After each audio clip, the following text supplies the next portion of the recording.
The signal from the deep. The ocean is not silent. That was the first thing Dr. Elias Mercer wrote in his private log before he disappeared. For most people, the deep sea is empty darkness, cold, crushing, and lifeless beyond imagination. But Mercer knew better. He had spent 20 years studying acoustic anomalies in the Atlantic Trench system, and what he found was never meant to be public. It started with a signal, not a sound in the normal sense, no whale song, no shifting ice, no tectonic groan. It was rhythmic, controlled, repeating in a pattern that suggested intention. At first, the scientific team at the North Atlantic Deep Sound Institute dismissed it as equipment failure. Hydrophones placed 3,000 meters below the surface often picked up strange distortions, pressure noise, underwater landslides, distant volcanic activity. But this was different. The signal returned every 47 hours. Always from the same coordinates, always at depths where nothing large was supposed to exist. Mercer was the first to suggest the impossible. What if it's biological? He asked during a late-night briefing. The room went silent. A younger researcher laughed nervously. At that depth? A whale? Mercer shook his head. No, not a whale. He didn't say the word out loud at first, not yet, but everyone in the room was already thinking it. Megatooth, Megalodon, a creature believed extinct for over 3 million years, a shark so large it could swallow modern great whites whole, a predator from a world where oceans were warmer, richer, and far more brutal. It was a ridiculous idea, until the signal changed. On the 19th recording cycle, the pattern stopped repeating. Instead, it responded. The hydrophones picked up a new sequence, slower, deeper, almost like a reply. It didn't match any known marine species, it didn't match any artificial sonar system either. It was structured like language. That night, Mercer requested satellite mapping of the area above the signal source. The region was supposed to be empty, no major shipping lanes, no underwater volcanoes, no known trenches beyond mapped depth. But the scan revealed something strange, a temperature anomaly, a rising column of warm water in an otherwise freezing zone, and beneath it, movement, large movement, too large. Mercer stayed in the lab alone after everyone left. He replayed the recordings again and again, adjusting filters, isolating frequencies, trying to convince himself it was noise. But then he heard it. A low, grinding pulse buried beneath the signal, like something shifting its weight in the dark. He wrote in his log, if biological, estimated length exceeds 18 meters, possibly far larger. Movement does not match known shark locomotion patterns. This is not migration. This is presence. The next morning, Mercer wasn't at his desk. His computer was still running. On the screen, a final automated analysis had completed overnight. It showed a spectrogram of the unknown signal. And underneath it, a classification tag generated by the Institute's AI system. Unknown megapredator, classification, pre-extinction survivor probable. The Institute director ordered immediate shutdown of the project. All data was marked confidential, all recordings were erased from public servers. But Mercer had already copied everything onto a portable drive. And before he disappeared, he sent one final message to a colleague, the fishing boat that didn't return. The first real-world confirmation didn't come from scientists, it came from a fishing crew that was never supposed to be there. The vessel was called the Mariner's Dawn, a mid-sized trawler operating out of northern Portugal. It wasn't equipped for deep research, just commercial fishing, cod, mackerel, whatever the season allowed. On paper, it was an ordinary trip. On record, it lasted 4 days. In reality, it ended much sooner. The distress signal came at 3:17 a.m. local time, short, panicked, fragmented. Only 3 words were clear: something below us. Then static. The Coast Guard assumed equipment failure or a storm interference. The sea that night was rough but not unusual. No immediate rescue was launched. It wasn't until the boat failed to report in for its scheduled check-in that concern turned into action. By the time the patrol aircraft found the vessel, it was drifting, completely intact, no visible damage from the air. No sign of crew on deck. But something was wrong in a way that couldn't be easily explained. The ship's radar system was still running, looping a recording, a sonar scan. When investigators played it back later, the footage caused immediate quarantine of the file. The seabed beneath the vessel showed movement. Not one object, multiple, At first glance, they looked like whales circling beneath the hull, but the speed was wrong, the formation was too tight, too controlled, and then something passed directly under the boat. The sonar image distorted, a shape appeared for less than a second, massive, elongated, with proportions that did not match any known marine species alive today. One technician later described it simply: it wasn't swimming like something that belongs in our ocean, it was moving like it owns it. When the search team boarded the Mariner's Dawn, there were signs of a struggle, but not the kind they expected. No broken railings, no blood on deck. Instead, there were deep gouge marks along the hull, not from impact with rocks or another ship, from the outside, as if something had pressed against it, repeatedly, testing it. Inside the cabin, the crew's belongings were untouched, food half-eaten, coffee still warm in a thermos that had somehow remained upright despite the sea conditions. But the crew themselves were gone. All of them. No lifeboats deployed, no distress equipment used properly, just absence. One diver later inspected the waterline of the ship and found something embedded in the metal near the keel. A fragment, tooth enamel. Not from any known modern shark. It was too thick, too dense, fossilized at the edges, but fresh in the center, as if it had broken off recently. When the sample was analyzed, the results were classified immediately. The structure matched prehistoric Otodus Megalodon morphology. Officially, that was impossible. Unofficially, the case file was locked under a new designation, Atlantic Deep Anomaly, Non-Attributed Predation Event.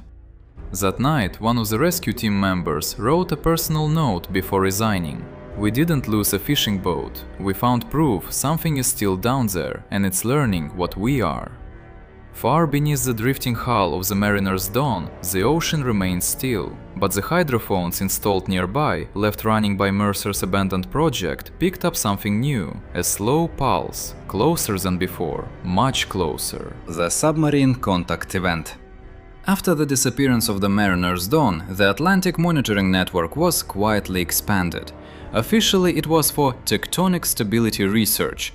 Unofficially, it was to confirm whether the anomaly had been real or just a terrifying coincidence amplified by fear and poor data interpretation. That question was answered 3 weeks later, not by a ship, not by a satellite, but by a military submarine. The vessel was designated HMS Asterion, a deep-diving reconnaissance submarine equipped with experimental low-frequency sonar designed to map trenches at extreme depth. Its crew was briefed on geological irregularities only, nothing else. They were told to log pressure shifts, temperature gradients, and seismic activity. No one told them about Mercer, no one told them about the fishing boat. At 2:41 a.m., while passing over a section of the Atlantic Trench system that should have been completely stable, the sonar operator noticed something impossible. A shadow. At first, it was dismissed as a glitch, a false echo caused by mineral deposits or layered rock formations. But then it moved, slowly, parallel to the submarine, matching its direction, following. The operator called it in casually at first. Probably a whale, he said. But whales do not maintain formation at 3,800 meters below sea level, and whales do not keep pace with military submarines for 47 consecutive minutes. The commanding officer ordered a full sonar sweep. That was the moment everything changed. The screen filled with returns. Not one shape, multiple, but one dominated everything else. A central mass longer than the submarine itself several times over, surrounded by smaller movements, like escorting bodies or shadows that refused to be fully defined. Then came the sound. Hydrophones picked up a low-frequency vibration directly against the hull, not external sonar. Impact, something brushing along the submarine's outer shell, testing it, slow. Intentional. Inside the vessel, alarms began to pulse, not for collision, but for pressure fluctuation. The readings made no sense, the water outside was stable, no currents strong enough to cause movement, and yet the hull was being touched. The sonar operator whispered something that was later erased from the official transcript. "It's circling us. Like it's deciding." At 3:12 a.m., the submarine lost all external visibility. Every camera feed went black at once. Not malfunction, complete signal cutoff. For 17 minutes, the crew operated blind. Then the sound changed. The slow brushing stopped, replaced by a single, deep impact against the underside of the vessel. Not an attack, a strike, heavy enough to shift the submarine upward in the water column. Inside, loose equipment fell, lights flickered. One crew member reportedly began praying. And then, silence. When systems came back online, there was nothing on sonar, nothing on cameras, no movement, just empty trench. But the submarine's exterior sensors told a different story. Scratches, fresh, deep grooves along the lower hull, too large to be made by rock formations, too smooth to be accidental abrasion, as if something massive had dragged itself along the vessel, deliberately. After surfacing, the crew was debriefed separately. Every member gave the same description in different words. It didn't attack us, it examined us. The mission was immediately classified. The submarine was pulled from service for mechanical inspection, but one technician copied the final sonar log before shutdown. In the last frame of data, just before the blackout, a shape appears directly beneath the vessel, enormous, turning upward, as if looking, not at the submarine, but through it. The return of Mercer. A security escort finally arrived, but Mercer didn't resist. He only asked for one thing before they took him into the secured observation wing. Don't turn off the live feed. They didn't. On the main Atlantic monitoring screen, the ocean looked normal at first. Blue-green layers of data, drifting currents, scattered biological noise. But beneath it, the anomaly track had changed. It was no longer a single slow-moving presence. It was accelerating. And it wasn't random. It was directional. Mercer stood close to the display, watching coordinates update in real time. The system recalculated every few seconds, struggling to keep up with something that moved too efficiently for its size. A junior analyst spoke first, voice tight. Whatever that is, it's covering distance like a vessel. Mercer shook his head. Not like a vessel, he said. Like something that understands the routes. The room went quiet, because the plotted path wasn't just movement, it was alignment. The trajectory traced deep underwater corridors, thermal currents and trench channels, as if the creature knew where resistance would be lowest. Someone behind him whispered, "That's impossible." Mercer finally turned. His eyes looked wrong in the fluorescent light, not injured, but distant, like he had spent too long in darkness without clocks. "It learned from us," he said, "from sonar pulses, from ship engines, from everything that repeats." The feed flickered. For a fraction of a second, the sonar overlay misaligned, then corrected. But Mercer noticed something the others didn't, a secondary echo, trailing behind the main mass. Not one body, several. Small signatures moving in formation, loosely surrounding the largest object like a shifting perimeter. He stepped closer to the screen. "It's not alone anymore," he said quietly. At that moment, an alert sounded across the facility. Unidentified low-frequency event detected. Coastal range shifting. Maps updated automatically.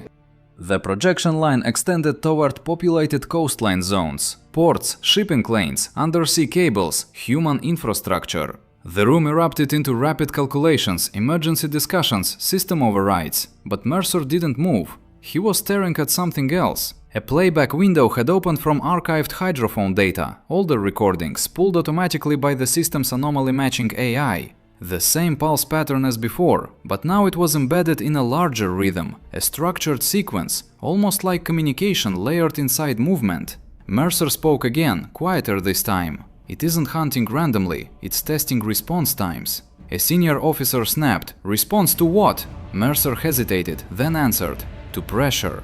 Outside the observation room, alarms began to shift tone. Not collision warnings, not seismic alerts. Something new had been added to the system. A classification label no one remembered approving. Biological strategic movement detected. One technician tried to override it. Failed. Another tried to isolate the signal source. Failed again. Mercer finally stepped closer to the console and typed a single command himself. The system accepted it immediately. No password prompt, no verification, just execution. The live feed zoomed deeper into the Atlantic map. The anomaly cluster was now within a continental slope region, closer to human territory than ever recorded. And then the hydrophones picked up something new. A sound that wasn't movement, wasn't sonar, wasn't even biological in the way they understood it. It was repetition, structured, deliberate. Mercer whispered, "It's mapping us back."